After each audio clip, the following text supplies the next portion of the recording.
Hi, we're here today to talk about one of our exciting new initiatives at Performance Academies, the Student-Led Conference.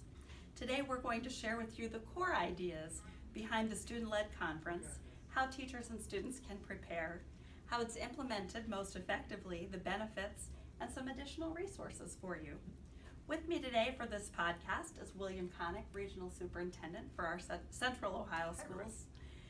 Bill, the idea of the Student-Led Conference is to encourage putting the student in charge of their parent-teacher conferences, to increase their overall engagement in school and ultimately boost student reflection and deeper learning. Talk to me a little bit about what some of the key concepts are in your mind about the Student-Led Conference. Sure. Student-Led Conference is a time for the student to shine.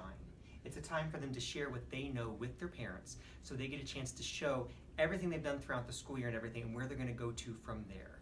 So in order to set up student-led conferences, there are a couple of different things you need to keep in mind. The first thing is you need to prepare it, then you need to structure it, then you need to practice it.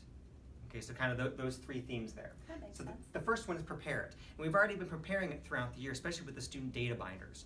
You know, there's a number of things in there. There's the NWA MAP goals that are in there, Sure. and their testing structure as well. I've seen people having their report cards in there. I've seen people tracking their spelling tests all year long with their students, as well as math reviews, as well as the ELA domain review tests in there also. Okay. So there's a lot of resources there.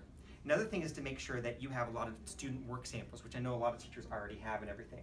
That way it gives students a chance to go through and pick out their best work that they want to share with their parents, and gives them an option and different things to look at. The other thing is to pick a theme. I've seen lots of themes that we've gone around in the classrooms. I've seen frogs, I've seen Susie Q, I've seen sports themes all around. Picking those themes gets your students interested and also gets you interested also in it and getting it ready and prepared for it. I like it, and I would think that a lot of preparation would be really important. Spending some time ahead of time talking with the students about what to expect and the types of work that you would like to see in the folders is really important. Absolutely. We Yeah. have 3 weeks until the next conferences and everything, which is lots of time for you to get ready with your students. And I have a couple different ideas of what you can do to help get them ready. Good. And I've seen these conferences done a couple different ways with the students. One is a map that the students would have. So it looks like this. And the map has different sections for each one. One is to introduce the parent to the classroom, Okay. give them a little tour around the classroom and everything, show them around. The next one would be maybe talking about English language arts and everything, what their favorite thing is that they're doing, how they're doing, and how they're going to go to the next level. Same thing with math, same thing with spelling, same thing with homework, same thing with fitness, same thing with their behavior.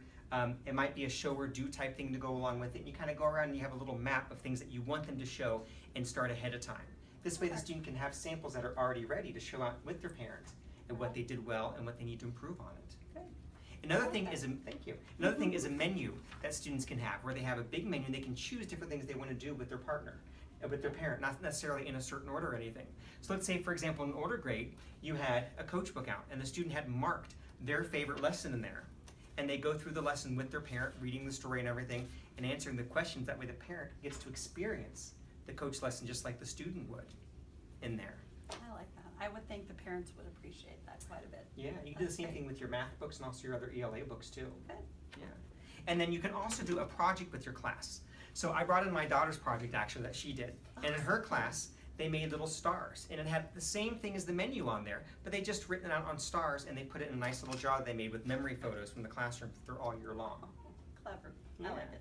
So once you've gotten to this point, you have to practice it. It's really important that the students have multiple times to go over it. So practicing it with peers in the classroom, 2 to 3 different peers running through the whole entire thing. Practicing it with a buddy, maybe they have an 8th grade buddy, or maybe there's a 7th grade buddy for kindergarten, or even another class that's a buddy on it as well.